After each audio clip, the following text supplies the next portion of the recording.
Hi and welcome to this live stream.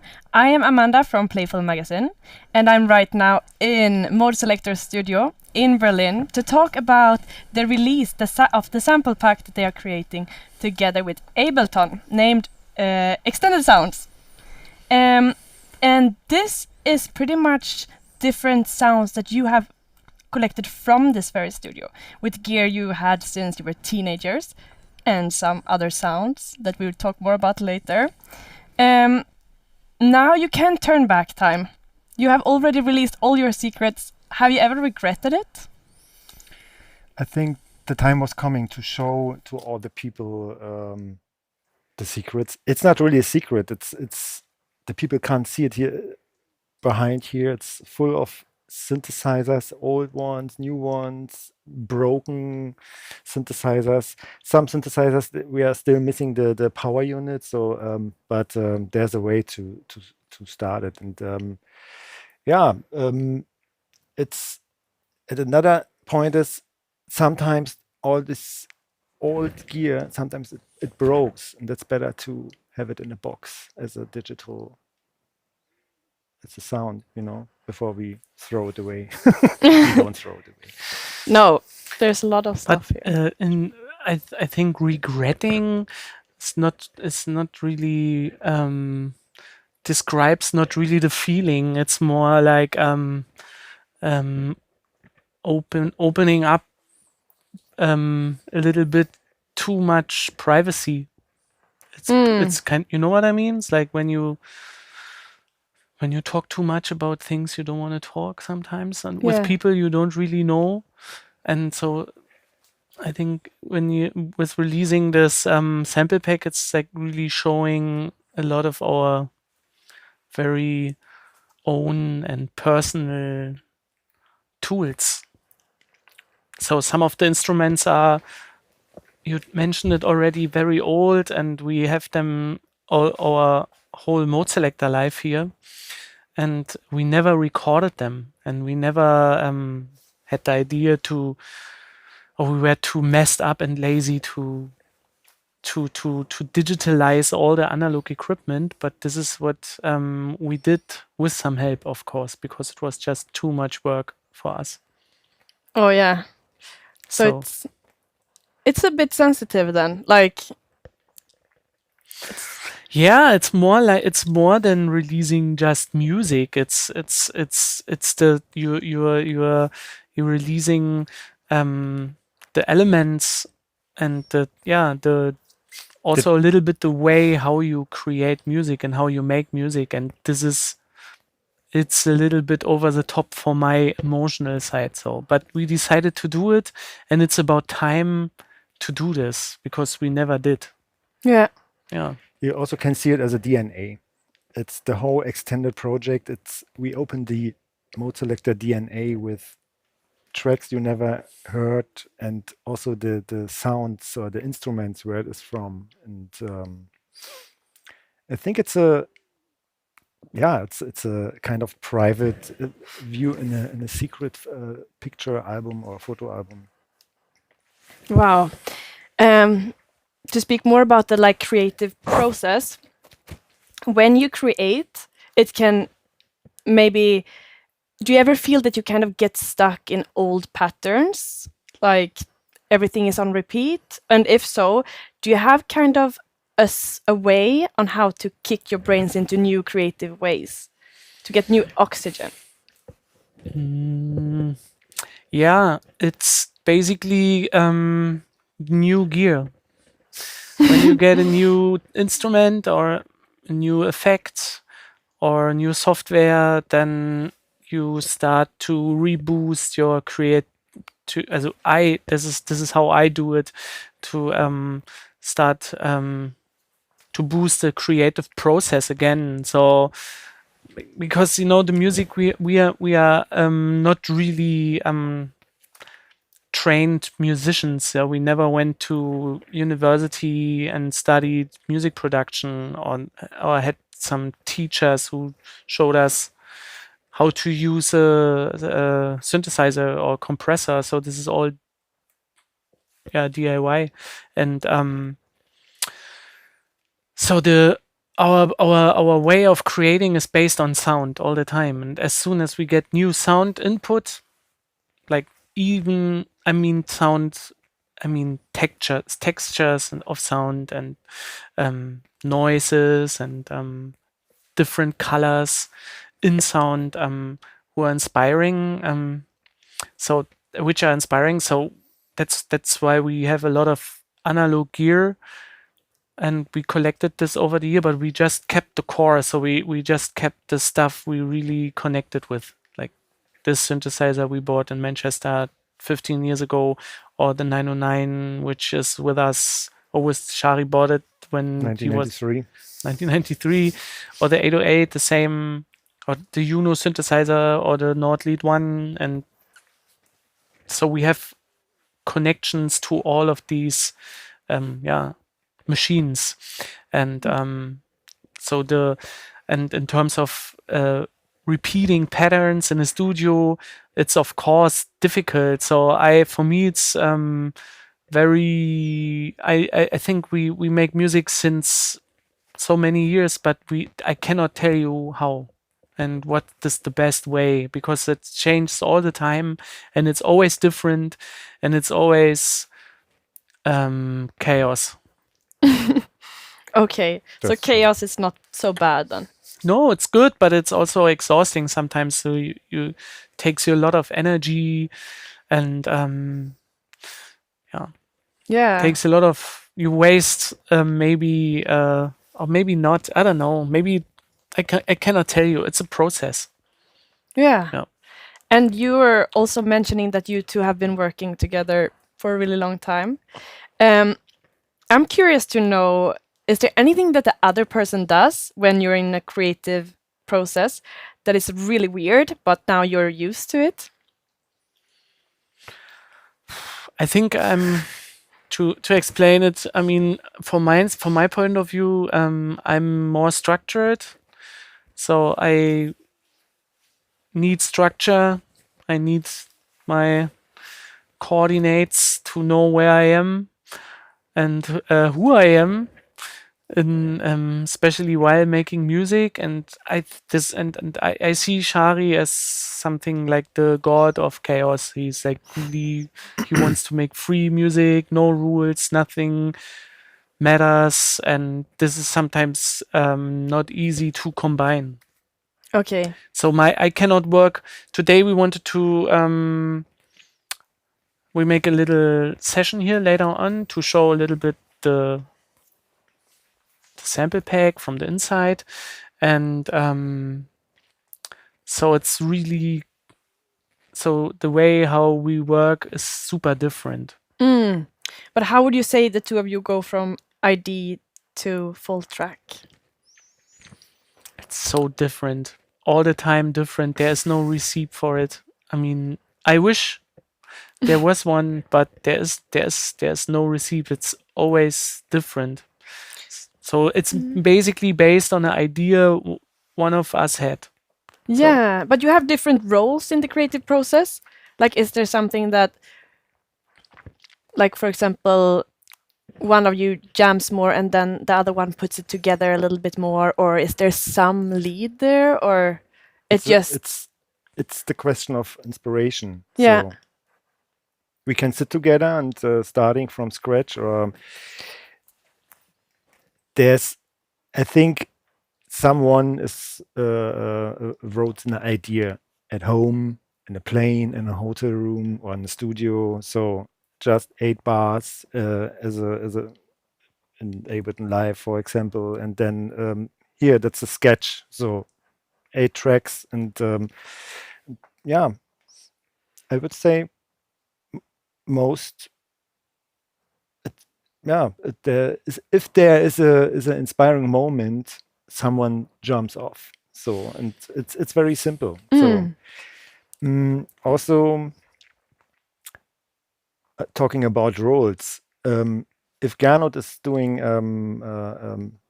let me say a structured or a beat construct, I try to find the emptiness between to fill it up with little sounds, or to make it slower, or faster. There's a lot of possibility. Today, you have a lot of possibility to change Yeah. in tone and quality. Sometimes bad quality is good. Okay. Drop it down. So I would say Shari is pretty much designing sounds a lot, and I'm the engineer, or we are both engineers, obviously, but I'm more like making arrangements and stuff. Gernot is really good, and he sees immediately the structure of an maybe of a song or a track. So with parts, and that's not really my cup of tea. But No, he's always the surprise. I have a surprise, and we have to change plans again and make everything new, and so. Okay, cool. I think that's really a good answer to it. Like getting to know you in the This is process. all nerd knowledge, This is not really interesting. Maybe for some people who also know how it feels to produce music, or who enjoy staying in the studio. I mean, if I come here in this room and I switch on the machines, and every morning, this is like very well needed routine for me to morning be here, routine. and so this is of course a working place. It's a studio, but it's a little bit more than this. This is maybe our little childhood room, what you have at home with all the posters on the walls and stuff. Yeah. So this is maybe this. So this is kind of like a time capsule. So you really, if you are too much here, you have your own time zone, and you don't realize that the time passes by. Sometimes you are here and you have a look and it's 12 noon, and then you make something and you have a look back and then it's 8 in the evening, and you really honestly you don't realize this. So it's a weird place here. And on top, if you have a project, a really intense project like this extended, when we made it last year, we spent more than 2 weeks in a row here in the studio, and it was really unimportant which weekday. Is it Friday? Is it Saturday? Monday? Yeah, like you were speaking about nerdiness a bit, and I mean, coming to your studio and seeing all that gear. No, the camera can't really see it, but it's a lot of stuff. You two are super nerdy. Right? No, we are not. I mean, No? not honestly not. We know we have friends here in Berlin with studios. They are way nerdier. So this studio really is meant to. It changes all the time.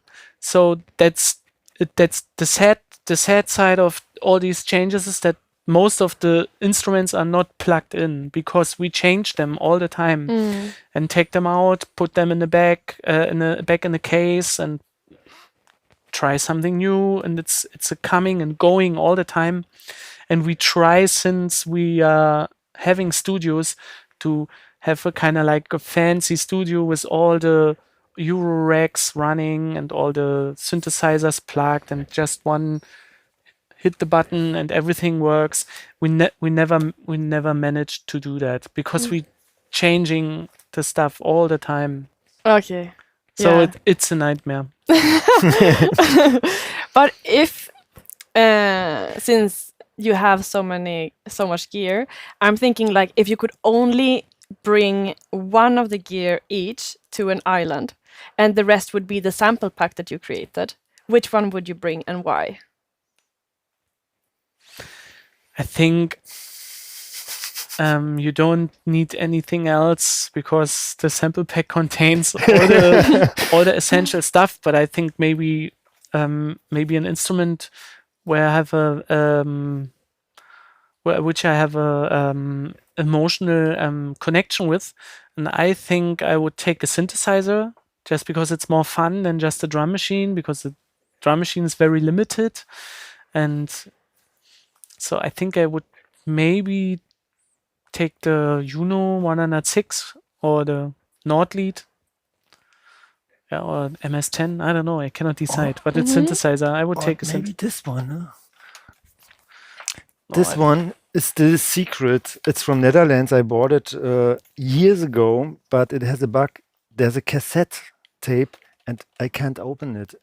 I don't know what's on the cassette. It's a synthesizer. It's a FM synthesizer. It's a production center from the 80s. You need a screwdriver to open. I would buy some batteries on the ferry. I open it. He's magic. How do you? The engineer. You So, see, we're a good team. Yeah. So Can I you see the bought the cassette? synthesizer 20 years ago and never used it. How do you? I just open it. It's just here. That's fun. Oh my god. Magic. Yeah, that's what I'm talking about, you know? Mm. No, but it seems very easy. You just So, open it here. okay. Thank you, Gernot. So, okay, I leave it here, Perfect. but I take it. Yeah, but besides that, there's like so many. We have been speaking a little bit about the different sounds that you have in the pack. There are many unexpected ones as well that are not from like the more classic sounds. Maybe what would you say is the most unexpected sound in the pack? There are few kits, for example, it's called Dettes 1. It's a synthesizer. It's called SH101 from Roland. It's a monophonic synthesizer. It's gray, sometimes red, different editions, but the structure is very simple. But when you sample it and put it into a wavetable or a sampler, you have much more possibilities to bend it, and it doesn't sound as the original one anymore. You can find the original sound, but the possibility to put it into a sampler, it's great. And I think as a basic sample sound, that's really good. That's actually, we borrowed the synthesizer from Marcel Detman, which is just next door. So it's not our own, but we used it for our sample pack. But he has a good rental fee here, so he doesn't need to pay too much for his room. So I think it's okay. Okay, perfect. Give and take a little bit. How do you open? Yeah. Also, there's a sample pack called Brückenstraße. That's a street here, Brückenstraße, and we sampled all the sounds from the rooms, the door, the lift, the espresso machine, the flush in the toilet. From the office building. From the office, everything. Then there's another sample pack called U-Bahn. Mhm. Is that the one? You sampled the U-Bahn, No, right? that's also the metro station. Yeah, Is it inside the Brückenstraße or is it? No, it has its own. It's its own. Yeah. Yeah, it's our subway station. That is so fun. Well, we wanted to, when we started making this kit, we had so crazy ideas like recording everything, like the coffee machine and all this stuff.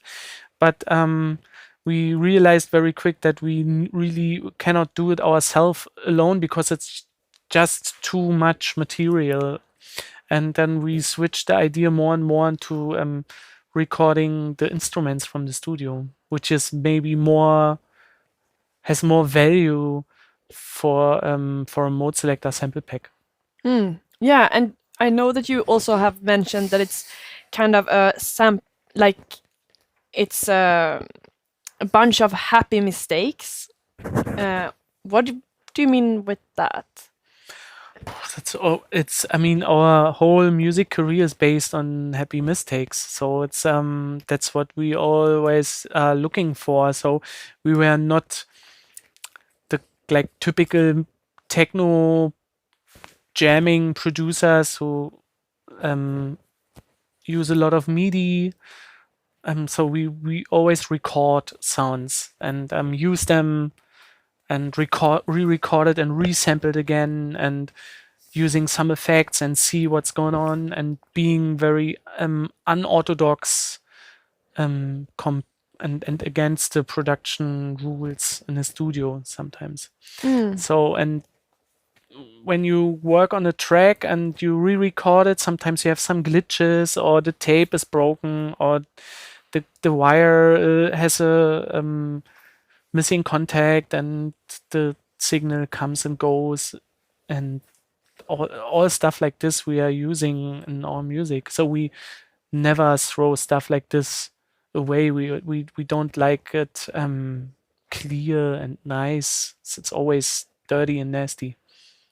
Sometimes you have on old machines ground noise, or when you're turning the volume knob, it's noises. That's why we have all these old mixing desks here behind us, and they have their own soul. I believe that machines can carry a soul, and even it's built by humans or by robots made by humans, but I think some of these machines have soul and have a living So part. yeah, because you're also big fans of buying, I don't know if you say vintage gear, but like It's a mix. We don't have too much equipment, I mean, it sounds that we have we could fill up a museum, but it's not like this. So we as I told you, we keep really the essential stuff. We sold so much or gave it away to friends or to some other projects, borrow it. We borrowed so many stuff and we forgot who has it now, and we never got it back. I think I think at least 5 synthesizers went missing like this. So we borrowed to someone and never got it back, and we forgot, of course, who it was, and I don't know. It's like borrowing books, You win some, you lose some. But we have really essential core of instruments we keep, and the darlings. But to go back a little bit to the happy accidents, it's also something that a lot of artists are looking for. Like, is there a way to create happy accidents or happy mistakes, would you say? If you do it on purpose, I mean, what's an accident? Accident, you see it as an accident after it happened. So you can't go in the studio or somewhere as, hey, let's do some happy accidents. Okay, you can let's record some happy accidents. But to trigger it, like, I guess that's a jam session maybe.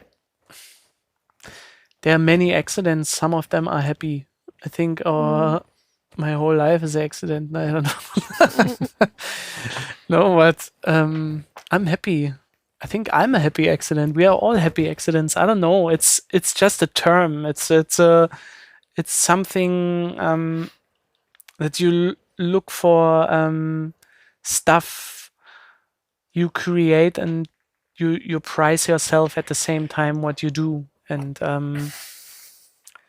always looking for the sound which was never existing before, or the drum pattern you were the first one who created it. And so it's a big of hiding behind our own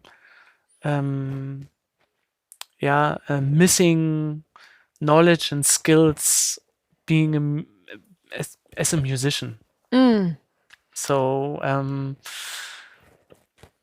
don't know if I and it's the same theory with the first take theory in the studio. When you're a singer, or not a singer, a musician, and then records, and then you play with any instrument or your voice, and then the first take most has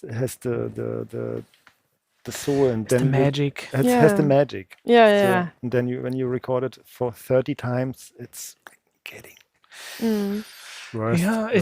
It's the more you switch on your head and let your mind being part of creation, then it's going to be shit. Yeah. so the idea comes very quick. And that was your question in the beginning, how we create. So when you have an idea for a song or for a track or for a beat or a noise or a pad or whatever, we just try to capture it as best as possible and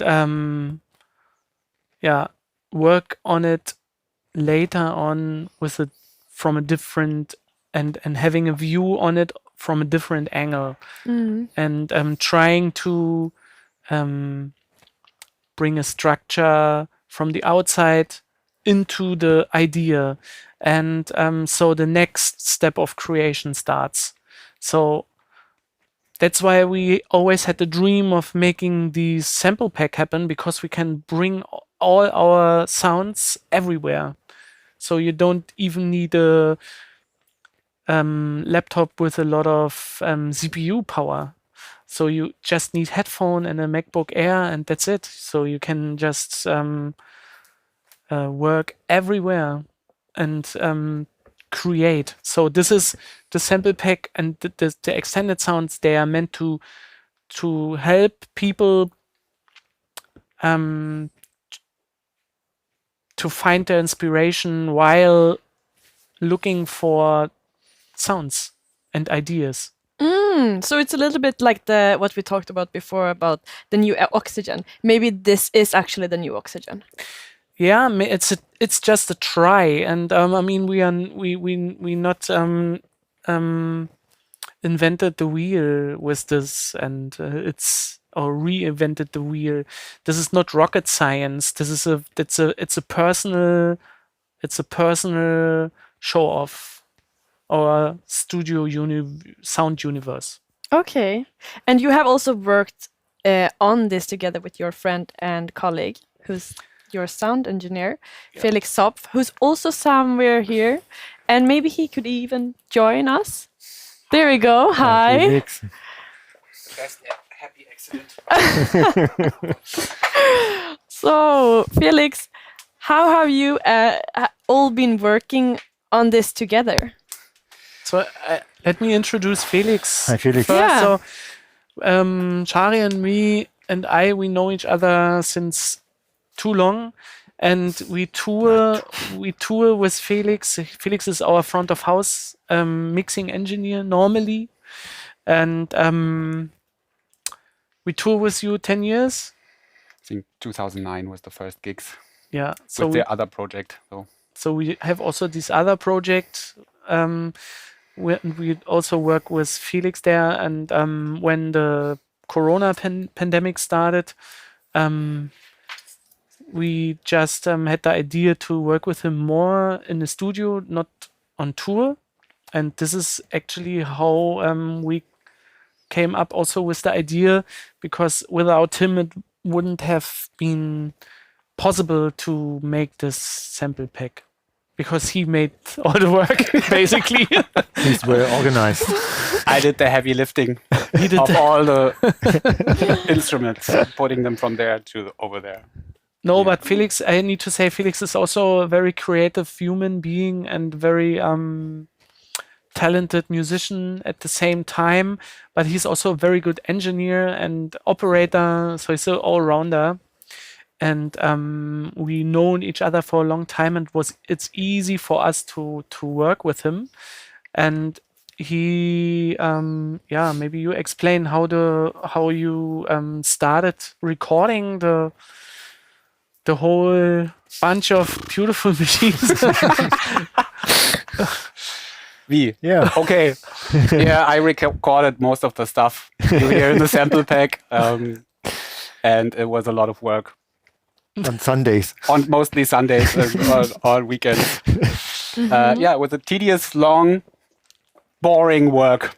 Not just kidding. He's just kidding. It was a lot of fun. I think actually. He enjoyed it. I think we all enjoyed it, because I got all these emails on Monday or Sunday evening or Monday morning, like, hey, I sampled the 8. The 8 is the 808. So we call, like, us, for example, all the machines have their own names, not just the names given from the company. So we have like the TR-808s called just the 8.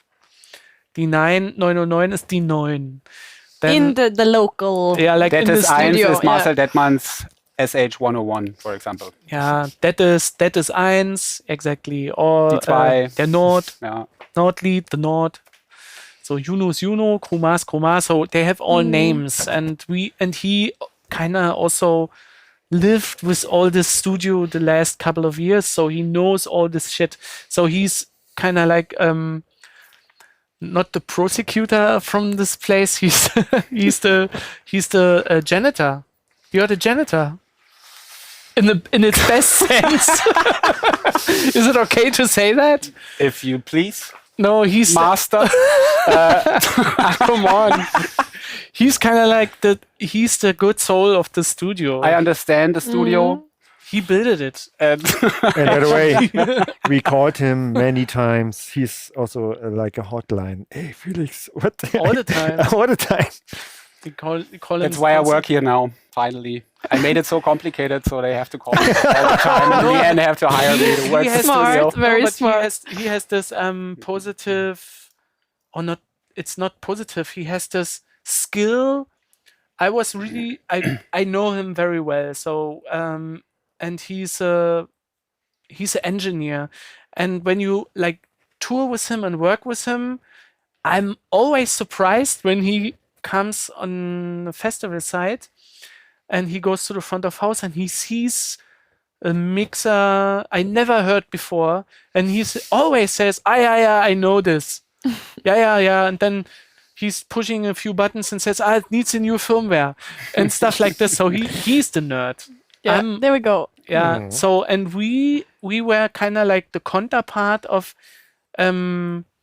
translating how to use the drum racks or the sample pack itself, make it easy to use for someone who really don't want to spend too much energy into understanding how a wavetable synthesizer works.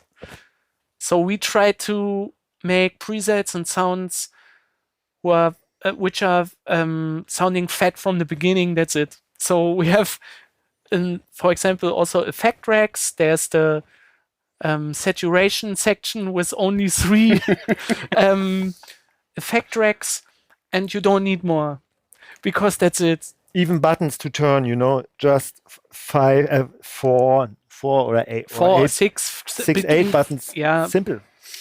Who knows? Who knows? I stopped counting.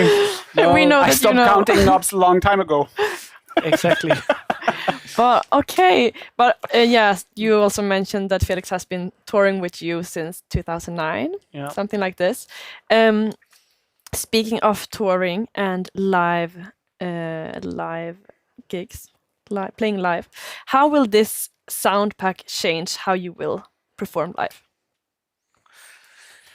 Actually, it would change for us the whole game because now we can use it full on. So we don't need anything else to perform. We could create a live set out of the pack itself easily because it contains everything. It's maybe also because we know it very well, because of course we were part of the whole process. We all together created it, and I think you can use it for a live show easily. But I think we don't. You can use it every day. I don't think so either. But for example, we used to take the 909 with us all the time, and she's old and she's very fragile. Yeah. Boring nerd details aside, the transistor of the power supply is really heavy, but the platine is just mounted on 2 or 3 screws, and when you move it, it's just doing this with the motherboard of the 909, so it breaks easily. And we had it broken a few times. So now we can just use the pack and throw in the 909 or any other drum machine. And it sounds better than the 909. Actually, yes. Yeah, because the normal 909 sounds shit. Like most of the old drum No, they do. don't sound shit. Well, but untreated, it's untreated, kind of boring. yes, that's true. I mean, we treated all the sounds a lot. Yeah. treating means make Distorting. them sound better. Yeah, Making polished. sound more distorted. Not polished, more putting more dust broken. and make them sound more broken. Opposite to Planned polished. mistake. I think we always paid attention to the kit, that the kit sound loud very good. Sometimes you have these super high-tech sound kits and you won't find a huge sound system who can handle all these frequencies. So we really wanted to have synthesizers and drum kit and effect kits and effect racks which sound really good in the live moment, like on huge sound system in the club. Yeah. Cool. Optimized. But how would you, we're coming to an end with these, and later, just to remind the ones watching, you are free to write your own questions and we're gonna ask them about it. But yeah, you want to say something? No, maybe You want to play? I can show the 909 here on the sample kit, maybe. Yeah. First, would you want to summarize the sample pack real quick, or how would you summarize it? 3 words. No. You really want to know the answer? No. Felix should do that.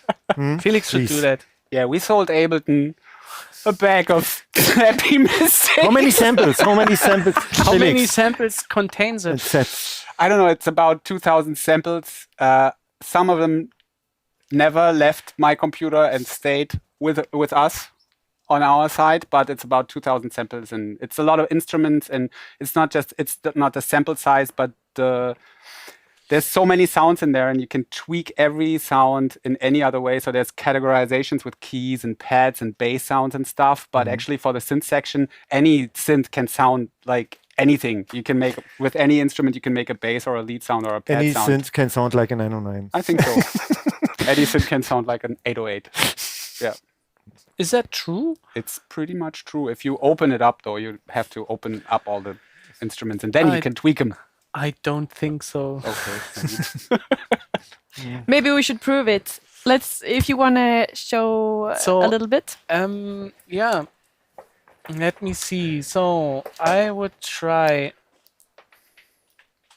I have here the 8. That's the 808 kit. And it has here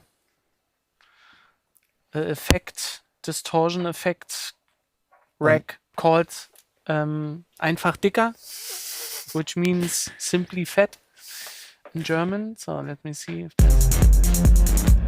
Oops, that was a lot sound already. Ein bisschen lauter. Für die Gefühle. So.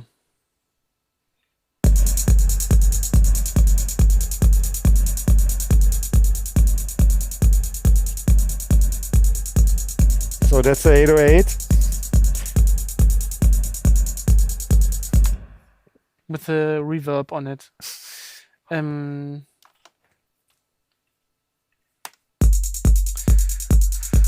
Okay, so. Bist du das? That's Mach mal. me. Mach mal an. That's the sampled Metro. I think we should record that shit. Now everyone knows our password.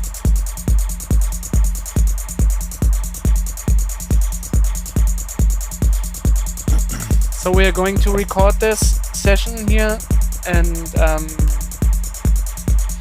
so I think channel 1 is Shari, channel 2 is me, and we are uploading this later on SoundCloud for free.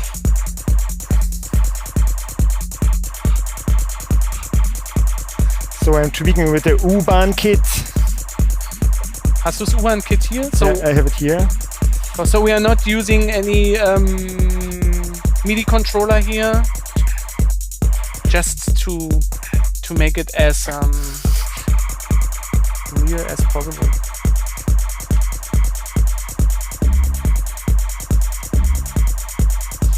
Shari, mach doch mal was Schönes. Ja. So. So I'm tweaking around.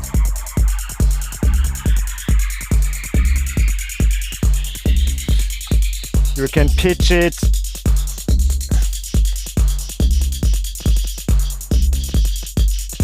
Ah!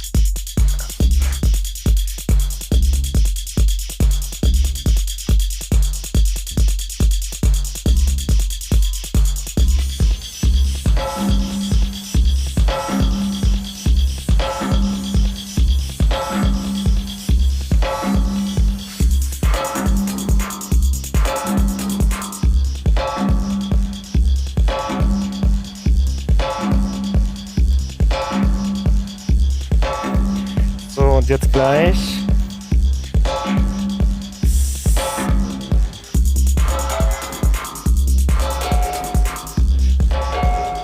Kann ich hier lauter machen? Jo, kannst du machen.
So this is basically all made with the sample kit. That's Wollen wir was ganz Neues machen? yeah. Come, we might making something from scratch. Got it? Thank you.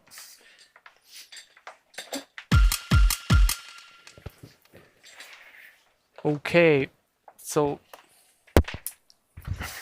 that's it. Are we offline? No, We are still online. we have some questions. we have questions. Yeah, so we've chosen 5 of them. 5 questions. The first one is, I want to know what VST or instrument in Ableton you use constantly in the process of making songs. Cheers from Chile. Chile. Hi to Chile.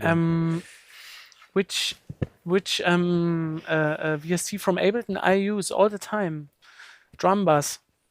It's called drum bass. It's a what is it? Saturation effect. Yeah, saturation compressor. compressing. Something they programmed it very well, and I mean you can put it on all your drum samples, and they will sound great. We actually use that also for our effect racks for Ableton, for the mix, for the extended sound pack. as inspiration. And same for you? There are a lot. I really like the MIDI effects from Ableton, the arpeggiator. You can use it as in an arpeggiator way, like but if you use it for drums, you make long notes. You have a drum set, you have a bass drum, kick, hi-hat, and you make long notes. Put an arpeggiator in front before. You can have also a really good result. It's good. Okay, perfect. This one is sweet. You make music and I'm on fire when I see you live. But what about you? What is the next concert that you will go and watch? Watch. Or hear? Both. What's the next concert we go? I Just think think about- we are all not used into going to seeing bands playing live or DJs or whatever, but I think we have a DJ set in 2 weeks in London, on 3 Correct. weeks, and we are going to play a back-to-back DJ set with special request. But the same night, Jeff Mills is playing the same night, so I think I'm looking forward to see Jeff Mills. Of course. Cool. Yeah. I saw I him come with you. already a few times, but I think after the year break here, it's nice to see Mr. Mills, the wizard. The Wizard. Yeah. What are your thoughts on Max MSP? Do you use it much? Cheers from Ireland. Hello to Ireland. Max MSP is for us. It has a long history to using Max MSP. Most of the effects and effect chained in Ableton Live are weighted with Max. But before we started playing live with Ableton, we had Max MSP looping tool on 8 or 9 or 10 tracks. It was a little bit messy, was self-made, was developed by Kit Clayton from Cycling 74. And then it took 5 years through different hands. Everyone changed it from horizontal to vertical view and to drag and drop samples. So it was before Ableton Live came up. So for us, the tool for playing live. So it means really much. Yeah. So it's an important software. How do you approach sample storage? Do you have a disciplined categorization and storage approach or casual?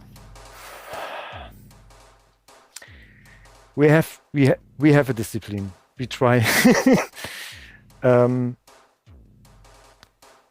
Of course, we have folders, kicks, snares, or some other stuff. And as you know from the interview before, sometimes it's also I really like also a chaotic structure. A chaotic structure. It's not good to have this, but it feels like you're starting every time from scratch from the beginning, and you have the same 0.0 to start, and then I don't have a set to click on to load a sample set, and I have to look for. And then sometimes, that's my point of view, sometimes I found something unexpected. Cool. The last question. Gernot, the final and the last question. This is a deep one. No, but what's the best way to incorporate your new pack to a DJ set? I think it's not a DJ set anymore when you use it, but I think it's good to. I would use the pack actually to enhance my DJ set. I would record loops. I would program drums and sequences and loops, and put them on my USB and mix them with the music I want to DJ. That's actually what we do. That's actually what Chari does all the time, because he's not willing to check his promos. I did. I did once. I did once last week. But Gernot, he's right. Yeah, I'm writing with the pre-version of the sample pack. I wrote some drum lines, additional percussion, percussive tracks, 4 minutes long, to put it into the USB. And yeah, he recorded many of them. So this is a lot of material when you DJ, especially like machine music, techno, and it's perfect if you have someone who can like deliver your custom elements into your DJ set. So he has his 2 CDJs and is doing his thing. So what Jeff Mills is doing alone, we need 2 people to do it. But it's not so bad. It's good. Yeah. No, it's great. I mean, you can do it on the fly all the time. As I told you, when you have it with you, you can, create everywhere. Awesome. It's a wrap up. Thank you. Thank you so much. And you learned. Way. thank you. Perfect. Thank you. Extended mixtape. Hey, ciao.